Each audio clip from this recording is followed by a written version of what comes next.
Tell Us Another One is brought to you by Mad Marco Enterprises. Show idea, concept and design by Marco Liberati. Please enjoy the show. Cheers! Tell Us Another One, a show with tall tales, jokes and antidotes. And now please welcome your host, Marco Liberati. Thank you. Wow, thank you guys. Thank you very much for our live audience coming down and supporting Tell Us Another One.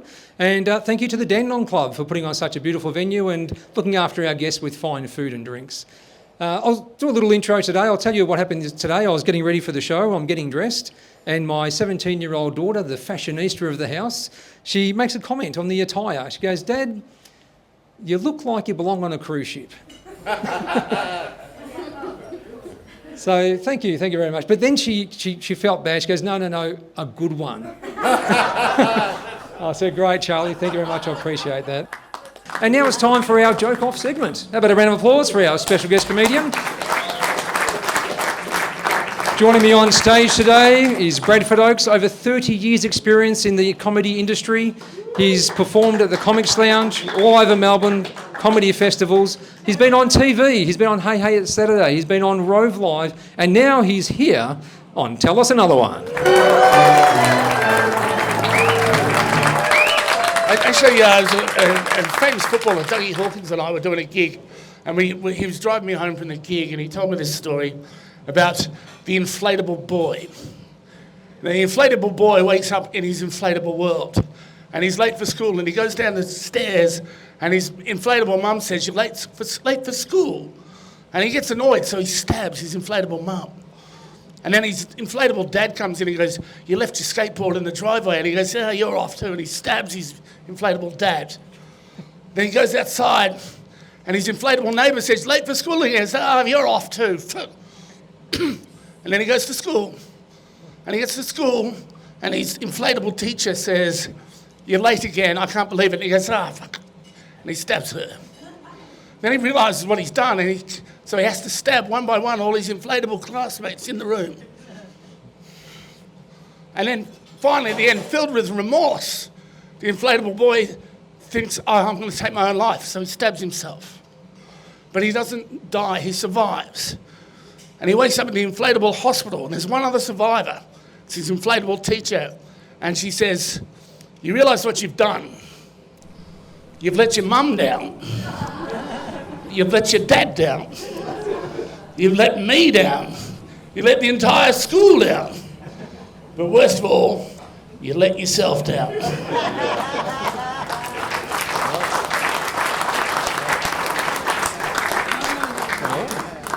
Okay, so I've gone to the dog park, and I met a lady who had 2 German Shepherds. And my dog and her dogs were playing nicely, so we struck up a conversation. I said, "Oh, nice dogs you have there." And I said, "Oh, what are their names?" And she goes, "Oh, that's Timex and that's Rolex." I'm like, "Okay, that's an interesting name, different for a dog." And she's got a little bit on the back foot. And she's gone, "Well, they are watchdogs." Oh my God. Yeah, German watchdogs. So, well, we're going to do a Jesus joke, because Jesus was on the cross, and he's up there, and he's, Peter, come to me. And Peter, his disciple, tries to fight his way through all the crowd and the Roman soldiers, and he's beaten back. And Jesus goes, Peter, come to me. And he tries again, and he's still beaten back. And finally, he goes, Peter, come to me. And Peter fights his way through, and he gets to him, and he goes, "Yes, Lord." And he goes, "What is it?" And he goes, "I can see your house from up here." That's awesome. Bravo. I've got a Jesus joke too. All right. So Jesus is on the cross, and he's up there, and he's looking around, and he was like admiring the wooden cross, saying, "Not bad carpentry work there." Didn't say it was a good joke, just a joke. Going with the theme. That's it.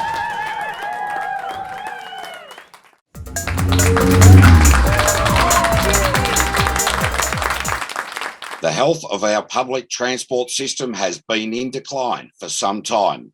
Let's cross to our reporter.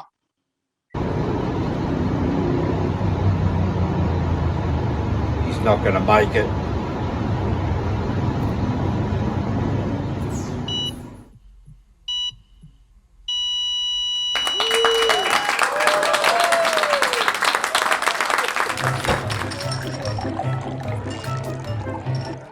Hey there, barman, can I have a beer? Sure, mate. Is that Jesus Christ over there? That is Jesus Christ over there. Wow. Getting one for me too, please. My shout. No worries. From that guy over there. Cheers, mate. Barman, one vodka, please. Certainly. Is that Jesus Christ? That is Jesus Christ over there. Oh, one vodka from me. Certainly. That's vodka from that guy over there, isn't it? All right. Cheers, mate.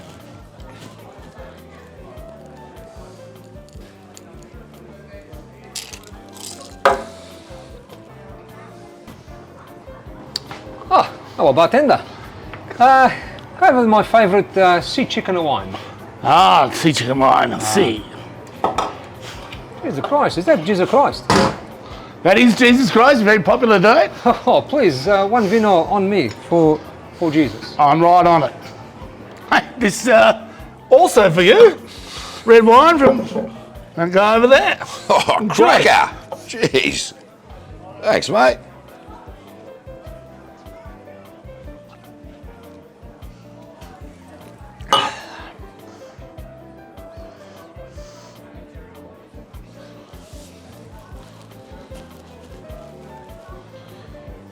Thank you, mate.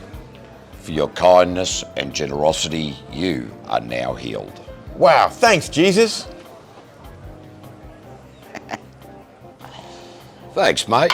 For your kindness and generosity, you are now healed. Oh, спасибо! Thanks, mate. For your kindness and generosity, I will... Oh, Jesus Christ, please, not touch. I'm on the compensation. Salud. Não é fango.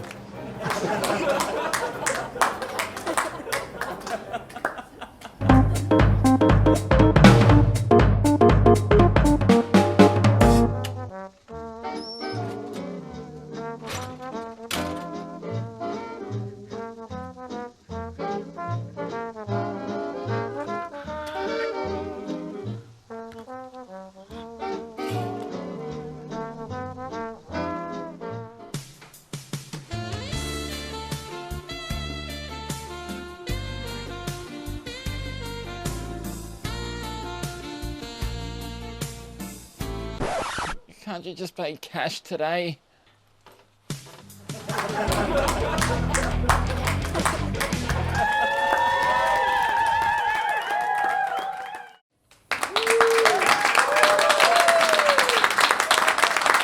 Now it's time to welcome to the stage our guest comedian. I've introduced him before, I'll introduce him again. Please welcome to the stage the wonderful Bradford Oakes. Thank you, Bradford. Absolute pleasure having you on. Thanks for joining us. Thank you, Marco. Please big hand for Marco as he departs the stage. I should explain myself. I'm getting old people injuries. I twisted my ankle getting out of bed the other day. I stepped on one of my balls. I fell over. Luckily, I didn't get hurt. I landed on the other one, which was conveniently in a nearby room. So that's horrible imagery out of your head now. I've been away. I've just got back. I've been on a surfing safari. I shot 4 of them. It's kind of good because later on we went body surfing. No, I was actually in the mines in Western Australia. I wasn't working. Fuck that. I'm pretty lazy. Not that there's anything wrong with being lazy. In Australia, you know, they did a survey of Australians. They found 70% of Australians admitted that they were lazy, and the other 30% didn't do the survey. There's nothing wrong with being lazy, folks. Lazy people like me, we're the problem solvers in this world. We're the people who say there must be an easier way. You know, sometimes you sit down and watch TV. Well, I don't mean you kids, but, you sit down and watch TV, you can't find the remote control, yeah? And where does it go? You know, fuck on it. And so to obviate that happening, all I do is I get the remote control. At the start of the night, I sticky tape it onto the dog. People go, where's the remote? You go, here we go.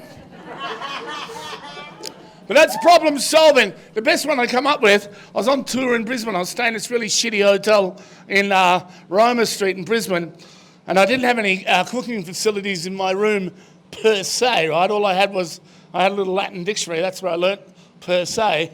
Well, you didn't know what it meant. Anyway, but all I had for cooking was a pop-up toaster, right? And one of them old metal Burko jugs for boiling water. Inadequate cooking facilities. I come back from the gig and it really felt like some grilled cheese on toast. Ma'am, you know what I'm saying, grilled cheese, not toast and cheese.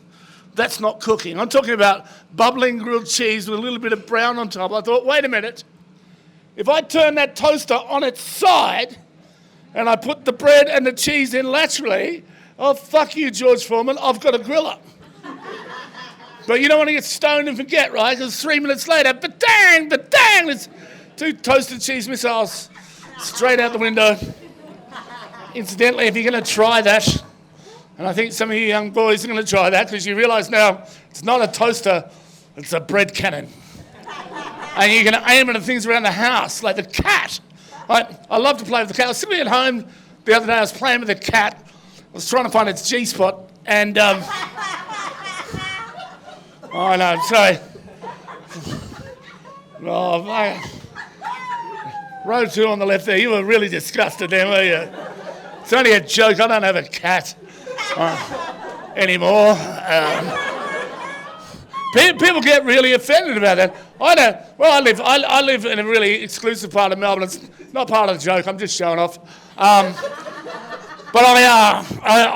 some people lost their cat near me, and what? You're about to joke ahead of me, man. But all right. People lost their cat, and they made their own lost posters, and they stuck them on all the street poles. Lost one kitty cat. Answers to the name of Tiddles, small reward offered, no questions asked. And in the picture on the poster, the cat looked lost, which is a remarkable thing to do because normally we are looking at a photo taken of a cat in a happier time. This cat looked quite distressed. And I thought, I don't know how they did that. I don't know if they photoshopped it or one day they just went, fuck, the cat looks lost. Get a photo, we may need that. I don't care. What I wanted to do is I wanted to find that cat. I was going to take it back. I was going to put a little bra and panties on the cat. And then I found your cat and they go, what's this? I go, no questions asked. By the way, it doesn't seem to have a G-spot. Now, I suspect none of them do. So I'm just trying not to fall over at the moment. I asked my doctor, I said, what's wrong with me? He said, oh, you're really fat. I know. The good thing was, I got him to come to my place, right? Which is, you can get the doctor to come to your house these days. And so he's scheduled, he turned up at 8:30 on time, and I came out and I said, listen, I'm just doing something else. If you want to sit in the lounge room, I'll be with you when I'm ready. There's a couple of magazines, you want to have a look at something in there? You probably recognise them. I got them from your office. Anyway, that's what I was telling you. I was actually in the mines in Western Australia, and I don't know if you're familiar with the vast geography of Western Australia, but what we do is we do a show, and then the next day we drive sometimes 8 hours to our next gig. But before we'd go, the miners would have us to breakfast in their sumptuous, well-appointed cafeterias.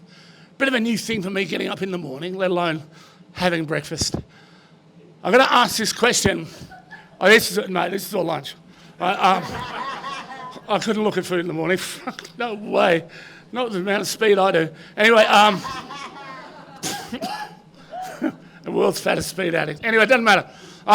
No, it's just, I'm going to ask this question. It's something I noticed, a phenomenon there, which is, when it comes to breakfast, right, because they have these big industrial toasters. When it comes to breakfast, right, how long does it take to cook a goddamn crumpet? Right, I reckon if there's a fire in your house, get under a crumpet. You've got an hour before you need to turn it over. You know the fucking hour, don't you? What are they made of? Asbestos? You know when you're on a plane, there's an emergency. Allegedly, the oxygen mask drops down. Bugger that. Have a crumpet. It's got holes. You can breathe. B, if the plane should crash, you wind up on a deserted island, which, quite frankly, I don't think is deserted if you're on it. But nevertheless, you've got something to do. You go, what do I want to do today? Well, I don't know. Let's try and cook that fucking crumpet again. Or quick, it's the rescue plane like the emergency crumpet beacon. There's not so much laughter there, was there? Because there was too many crumpet jokes, wasn't it? I can sense you're leaving me. It's August now. I don't know if anybody else did dry July, but fuck, 31 days of no lube.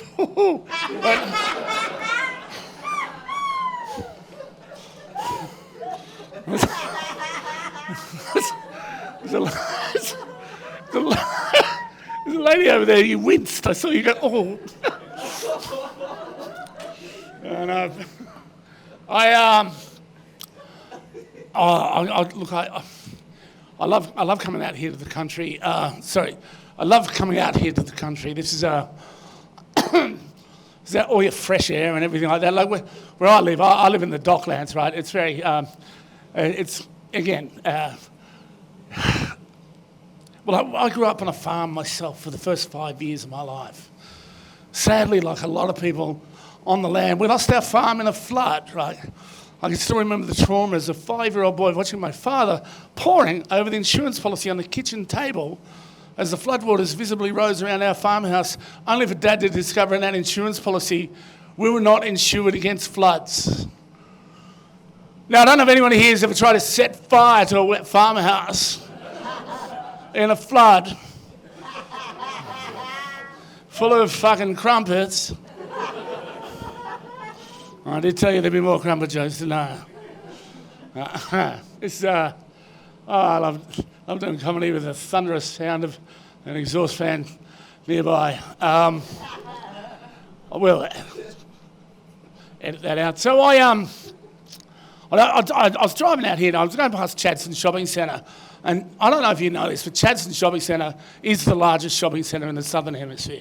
I know the bloke who measured it, right? And Chadstone Shopping Centre gets bigger all the time.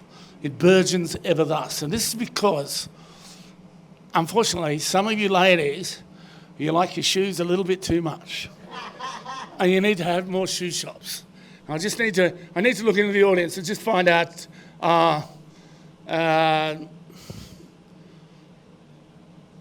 you like shoes, don't you? Yeah. Yeah, how many pairs you got? 40. Right? 40. That 40 pairs of shoes, guys, you hear that? 40 pairs of shoes, that's 40 that she probably likes. Right. Mate, how many pairs of shoes you got? Three. That's 3 pairs, isn't it? Because I asked that one time, and this guy in the audience goes, 3 pair, and I said 3 pair, and he goes, no, I've got 3 shoes. I said, how does that work? And he goes, I've got a pair of work boots, and I've got a good shoe. In case I have to go to a wedding, I'll just stand side on. It's not my point. My point is, Chadstone Shopping Centre gets bigger all the time.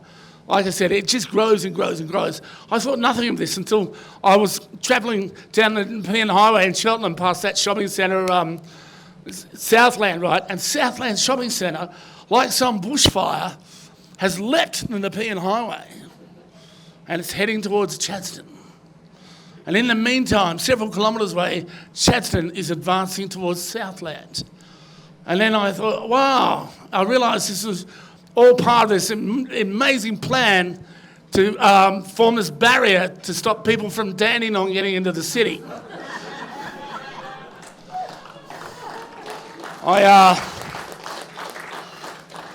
Only as I said that, I realised I'm in Dandenong. I may not make it out alive here, because I told the story one night. This guy in the audience goes, he's so cutty. He gets somebody who goes, "Hey mate, fucking lay off Dandenong." A little bit of the ice magic, and I've gone, "Well, why? It's fucked." And he went, "Oh yeah, that's right. Yeah, sorry." But what intrigued me was he wanted to fight me because I insulted his suburb, and that's not a good reason to have a fight. But I bet you if I insult your suburb, a small part of you get a little bit angry. I probably know how this is going to go, but young fella just on the end there, where do you live, mate? San Remo. Oh, in fucking Europe. Wow. You're gonna miss the bus replacement. Anyway, San Remo. Okay, well, no, that's lovely. Okay. What about you, glasses there? Where do you live? Mount Dandenong. Oh, Mount Dandenong. It sounds like you were appointed. Are you a priest? Mount Dandenong. What about you in the white top, second row? Yes, Dandenong. I know. Well, I can see your fucking ankle bracelet. It's all right. You can get 220 metres. Anyway, I don't know how I know that.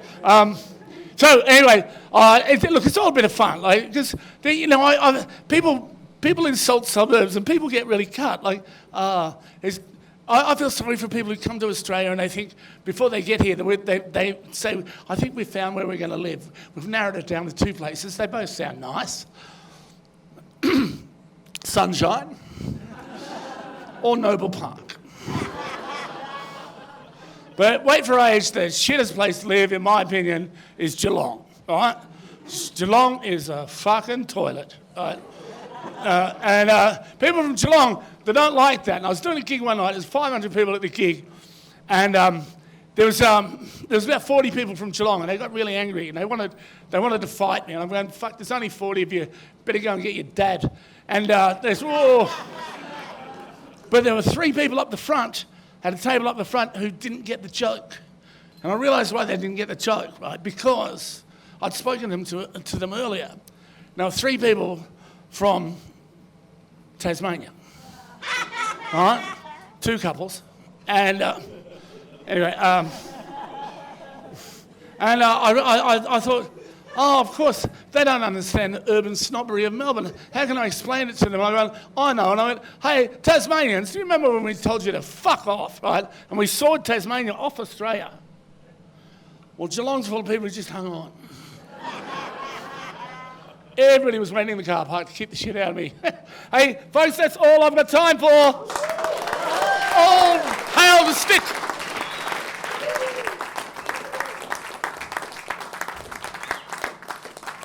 One more time for Bradford, Emma and Oaks.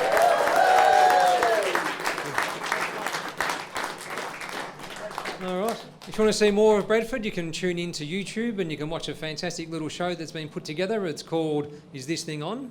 And you can see him at the Comics Lounge. You can see him at gigs all over Melbourne. Look him up on Facebook. Check him up on the School of Hard Knock Knocks. And if you want to try stand-up comedy, he'll show you the way.